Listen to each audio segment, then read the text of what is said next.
Hello and welcome to News at 10 on Rajya Sabha TV. I'm Aishwarya Kapoor with you. Well, our top focuses an encounter that is underway at government building in Jammu and Kashmir's Pompor. Now, one soldier has been injured. We'll get you all the details on this big story. Also in the top international news, the second US presidential debate is our top focus. Now, Trump has targeted Bill Clinton and has vowed to jail Hillary Clinton. All the details on that and much more in this bulletin. Let us begin with the headlines. Prime Minister says environment is a collective responsibility, says if world helps, India will switch to cleaner energy. Prime Minister was speaking to US TV host David Letterman.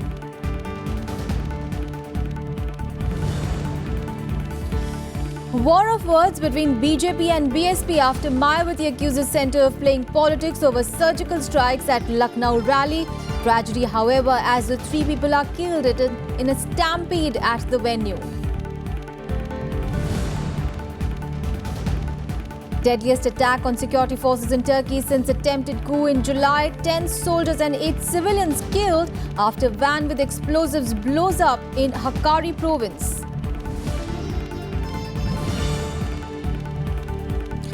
Severe flooding in North Carolina following Hurricane Matthew leave 16 dead. 3-day national mourning in Haiti as at least 900 people are killed due to the Caribbean storm. Over 3.5 lakh need aid. And a second face-off between US presidential nominees, the Clinton-Trump debate following leak of controversial Trump tapes. Clinton says video represents who Trump really is. Our top focus this morning, an encounter is underway between terrorists and security forces at a government building in Pampore district of Jammu and Kashmir. Now, as per reports, 2 to 3 terrorists are suspected to be inside the Entrepreneurship Development Institute situated on the outskirts of Srinagar, while the group of terrorists attacked the police team which was deployed at the building. Now, the area has been cordoned off and a search operation is underway. Remember, the same building was attacked by terrorists earlier in February this year as well. But Prime Minister Narendra Modi has said that a very capable army is essential for a very strong nation. He also said that it is a very special Vijay Dashmi this year in an apparent reference to the army's surgical strikes on terror launch pads across the line of control. The Prime Minister made these comments at an event releasing 15 books on the life and teachings of former Jan Sangh chief Deen Dayal Upadhyay, whose birth centenary year is being celebrated by the BJP. राष्ट्र में जो सेना है वो सेना अत्यंत सामर्थ्यवान होनी चाहिए और तब जाकर के राष्ट्र सामर्थ्यवान बनता है। हम अगर सुबह घंटा पर कोई एक्सरसाइज करता है तो पड़ोसी को डरने की जरूरत नहीं कि भाई वो मेरे लिए कर रहा है।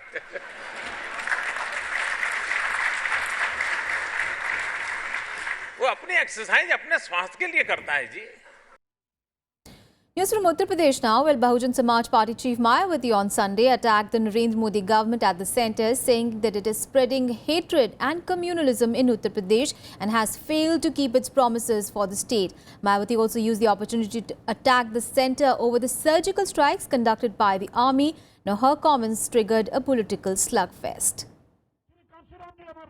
Ahead of Uttar Pradesh Assembly polls in 2017, Bahujan Samaj Party chief Mayawati on Sunday kicked off her party campaign from state capital Lucknow. Warning the public present at the rally, Mayawati said that both the centre and state government are capable of inciting communal violence in Uttar Pradesh. She also launched a scathing attack on the central government, accusing it of making political gains out of the surgical attacks along the line of control, which was conducted by the army. BJP के लोग सेना के सफल हुए surgical operation की आड़ में जो ये किस्म की नाटकबाजी कर रहे हैं, तो ये सब केवल अपने लोकसभा चुनावी वायदों पर से देश की जनता का ध्यान बांटने के लिए कर रहे हैं। इस समय में यहाँ उत्तर प्रदेश में विशेषकर सपा व बीजेपी के लोग अपनी अंदरूनी मिली भगत के तहत अपनी सरकार की कमियों व विफलताओं पर से जनता का ध्यान हटाने के लिए या खासकर आरएसएस के एजेंडे के मुताबिक चलकर वे वर्तमान में देशभक्ति के नाम पर भी प्रदेश में हिंदू मुस्लिम सांप्रदायिक दंगे भी करा सकते हैं। Mayawati's remarks drew sharp reaction from the BJP, the party accusing the BSP chief of communalizing the Uttar Pradesh election campaign.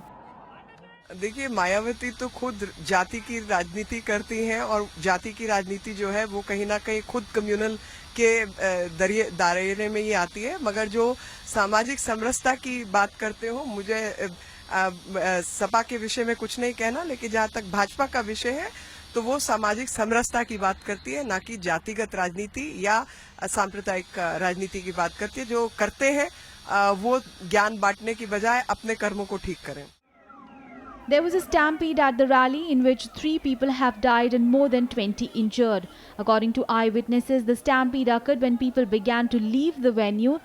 An ex gratia of 2 lakh and 5 lakh rupees each have been announced by the state and BSP respectively to the victims' families. Bureau Report, Rajya Sabha TV. Well, more news on the surgical strikes across the line of control in Pakistan-based terror outfit Lashkar-e-Toiba suffered the maximum damage in the cross-LOC surgical strikes on the terror launch pads carried out by the Indian Army. Now, the assessment reports of the radio intercepts indicating that around 20 of its militants were killed. Now, the assessment reports available from the Indian Army field units, which included radio conversations between various Pakistani formations, showed that maximum damage was inflicted on LET. Now, PTI's quoting sources is saying that 5 teams called out from the army division in the area were tasked to destroy the launch pads of the terror groups located at Kail, also known as Kail and Dudnial.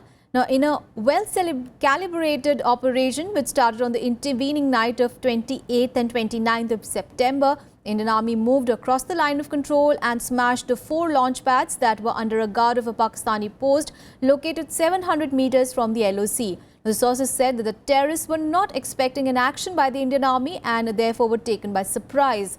The terrorists, mainly belonging to the LET, were seen running towards the Pakistani post when they were killed by the Indian troops.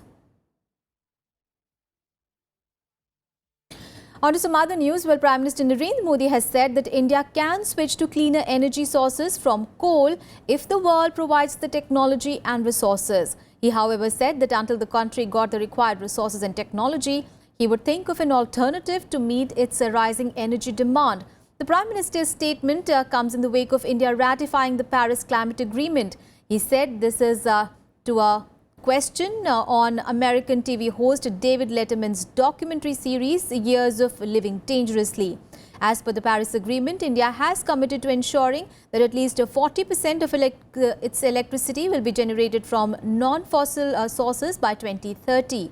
The Prime Minister said, and I quote him, "They need electricity, which should be provided to them. Their people's aspirations should be fulfilled, and this is our responsibility, but not at the cost of the nature. If the world helps me technologically, provides us with resources, I would be the first person to emphasize on switching from coal to cleaner sources of energy. Until I am able to do that, I will think of something else." Unquote. The Prime Minister said that environment is a collective responsibility and that in today's world, no country can remain isolated.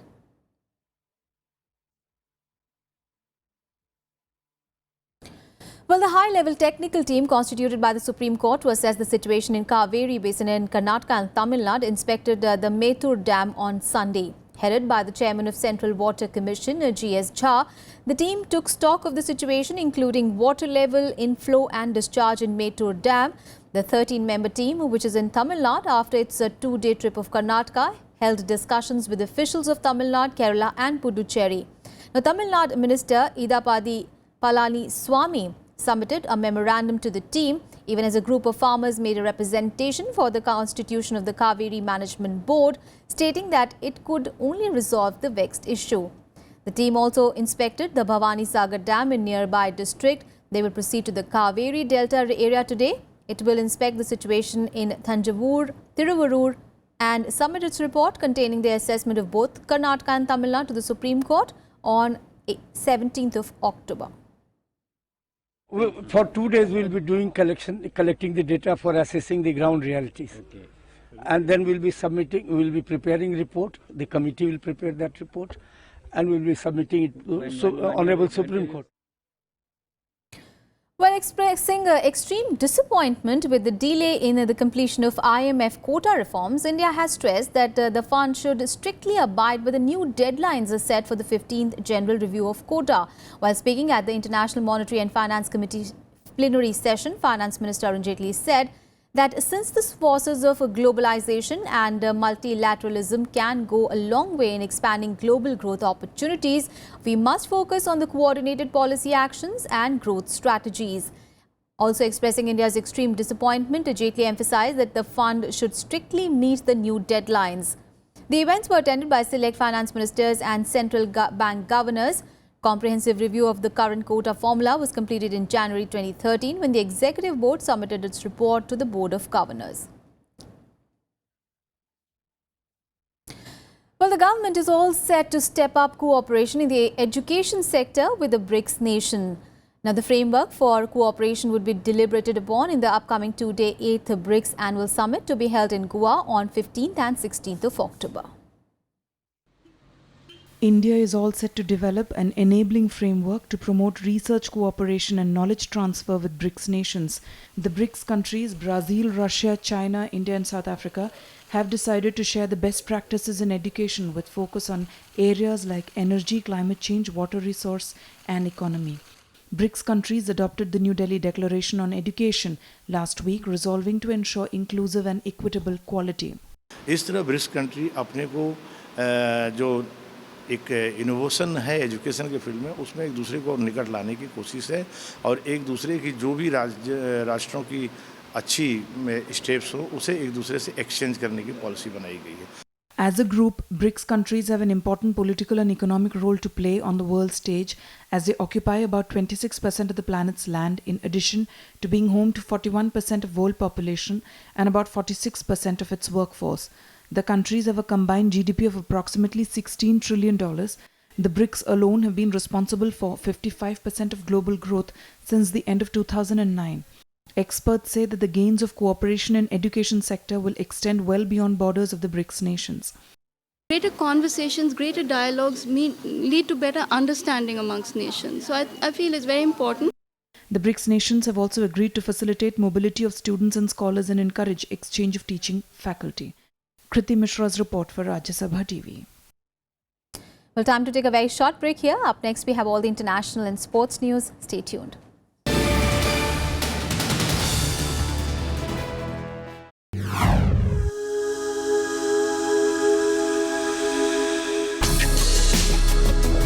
Tales that inspire. Stories of social change. A salute to diversity. Promoting public discourse. Events that motivate. Inspiring the innovative spirit. Watch Rajya Sabha television documentaries.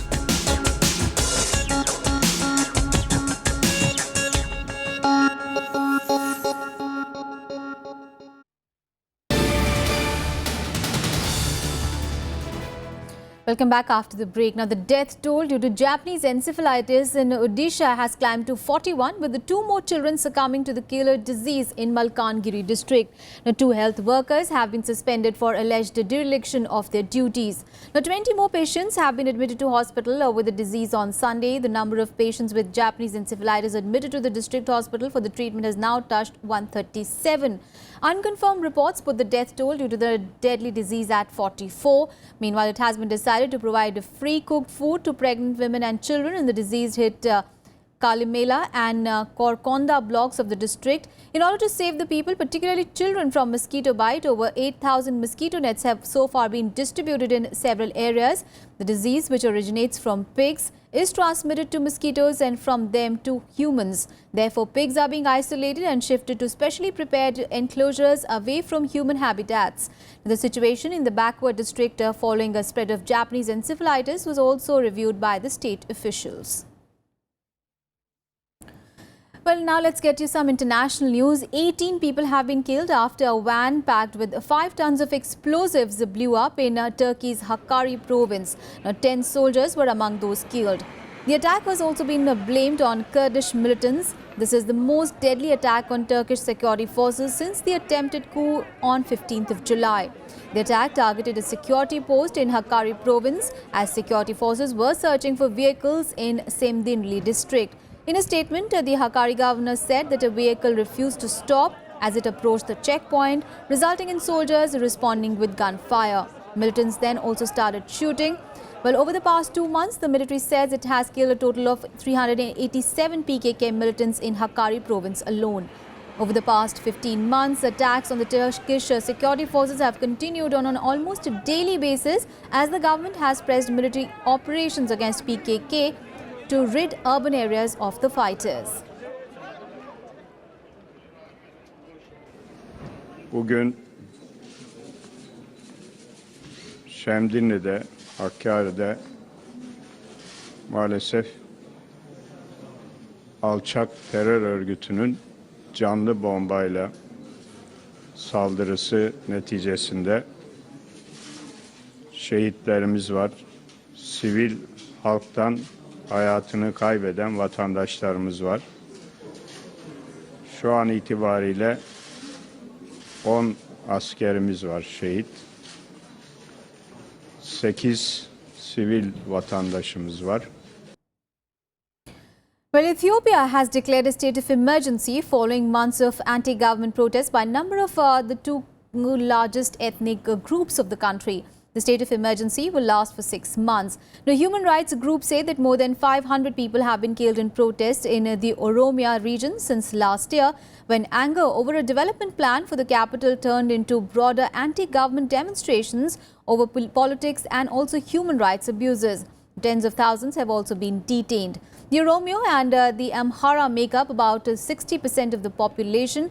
They complain that power is only held by a tiny elite. Violence has intensified since last Sunday when at least 55 people were killed in clashes between police and protesters at an Oromo festival. በወደቀበት ጊዜ ላይ እንገኛለን። የዚህም መነሻ የጸረ ሰላም ኃይሎች ከውጪ የኢትዮጵያ ጠላቶች ጋራ በመተባበር አገራችንን ለማተራመስ ሰላሟን ለማናጋት እንደዚህም የህዝቦቿን ህልውናና ደህንነት This regime is really it came to power through the barrel of the gun, trying to stay in power through the barrel of the gun. And while people are asking more political space, more opening up, more democracy, more respect for human rights, more respect for democratic rights, the government is doing the same thing. News from the US now. Well, Republican nominee Donald Trump and Democratic Hillary Clinton clashed in the second presidential debate in St. Louis, Missouri today.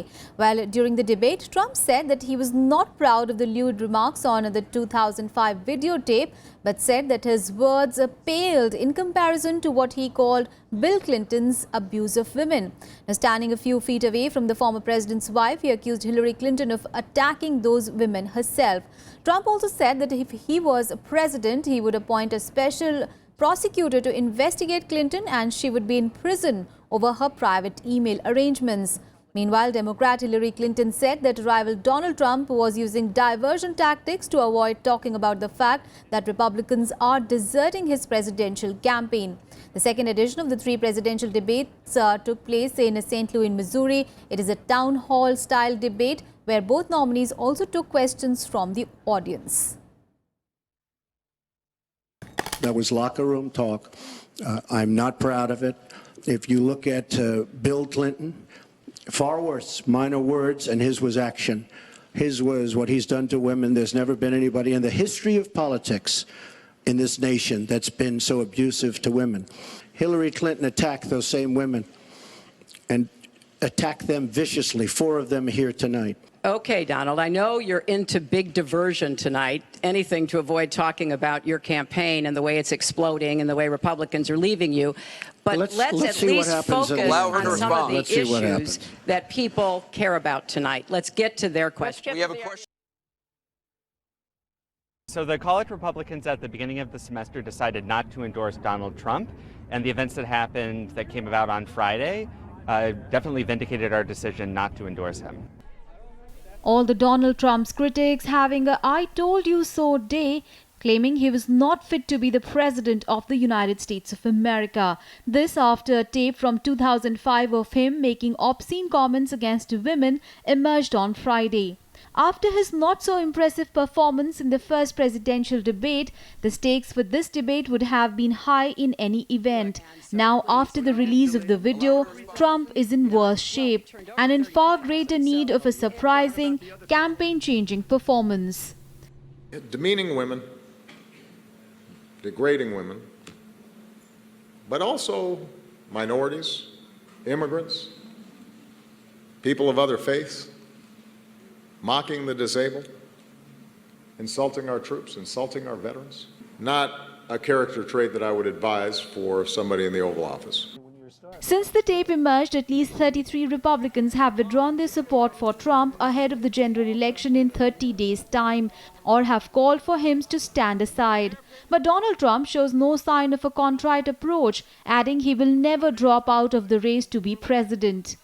He's in the race and he's going to remain in the race. He was selected by more Republican voters than anyone has ever been selected in a Republican primary. He owes them the duty to run.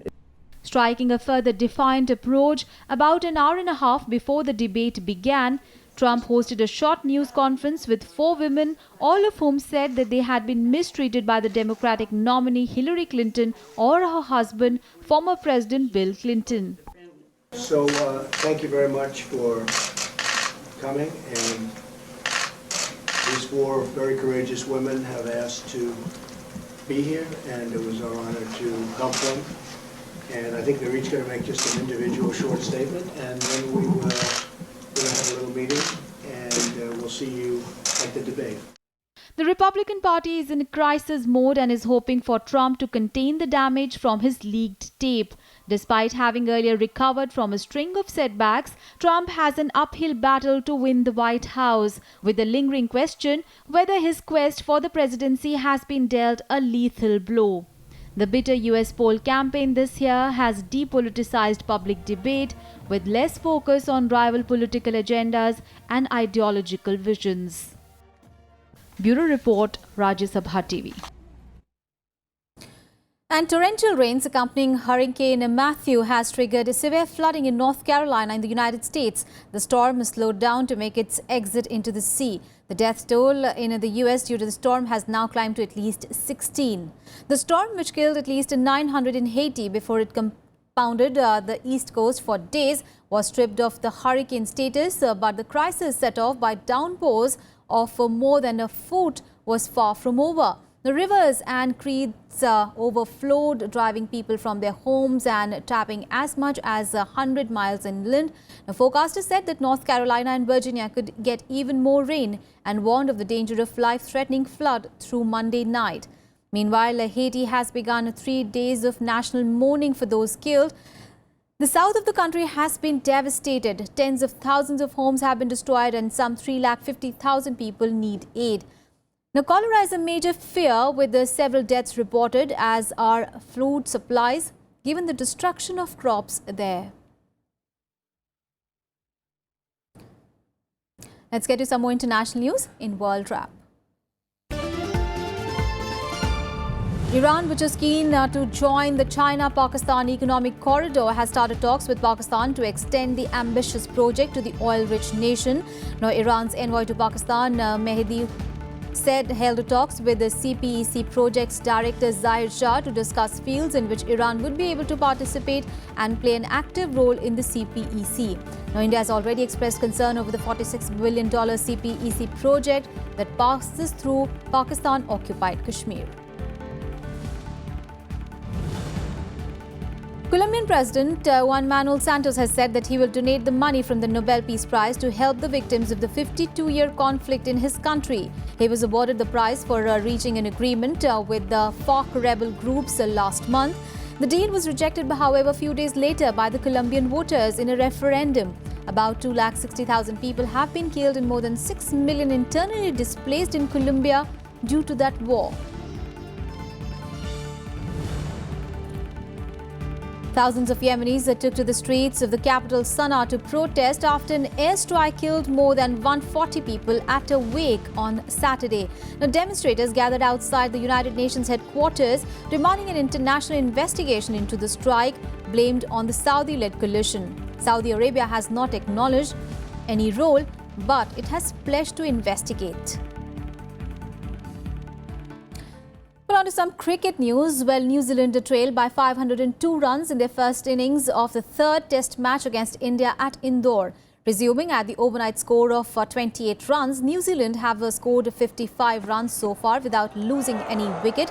Now, Martin Guptill is playing at 32 while Tom Latham is at 18.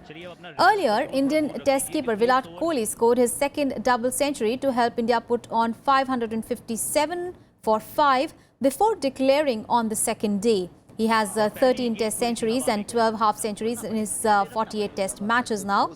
Meanwhile, he also crossed the 3,500 run mark in the test during his innings. And besides Kohli, Ajinkya Rahane with his scintillating 188 also contributed significantly to India, piling up the massive first innings total of 557. The duo put on 365 runs together, India's highest ever partnership in the fourth wicket. Meanwhile, India have already won the match 2-0. Let's get you some more sporting action in Sports Beat. Indian shuttlers signed off an impressive campaign at the Russian Open Grand Prix, notching up the women's singles as well as mixed doubles title. Fourth seed Rutvika Shivani Gade emerged triumphant in the women's singles event. In the mixed doubles final, Siki Reddy and Pranav Chopra edged past the Russian duo of Vladimir Ivanov and Valeria Sorokina 21-17, 21-19 to claim the top honours. India got back to winning terms as it thumped Australia 54-20 in a Pool A match at the Kabaddi World Cup at Ahmedabad. Now, India dominated proceedings from the first whistle and inflicted all outs on as many as 4 occasions. Earlier in the opening match, India was turned by South Korea in a close encounter 32-34. Now, with a win and a loss, India sits on the top of Pool A. India will next play Bangladesh on Tuesday. In tennis, Andy Murray outclassed Bulgaria's Grigor Dimitrov 6-4, 7-6 in the final of the China Open to claim his 40th career title. Murray closed out the match in an hour and 57 minutes to draw close in the ranking to world number 1 Novak Djokovic in the battle for the year-end top spot. He's now 1,555 points behind Djokovic, who could not defend his title in China because of an elbow injury.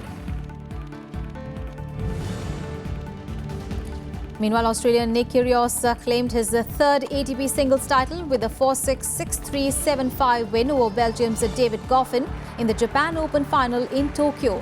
Now, Kyrgios lost the first set and saved 5 break points to hold for 2-1 in the next before breaking to level the match. He claimed the key break in the 11th game of the deciding set against Goffin.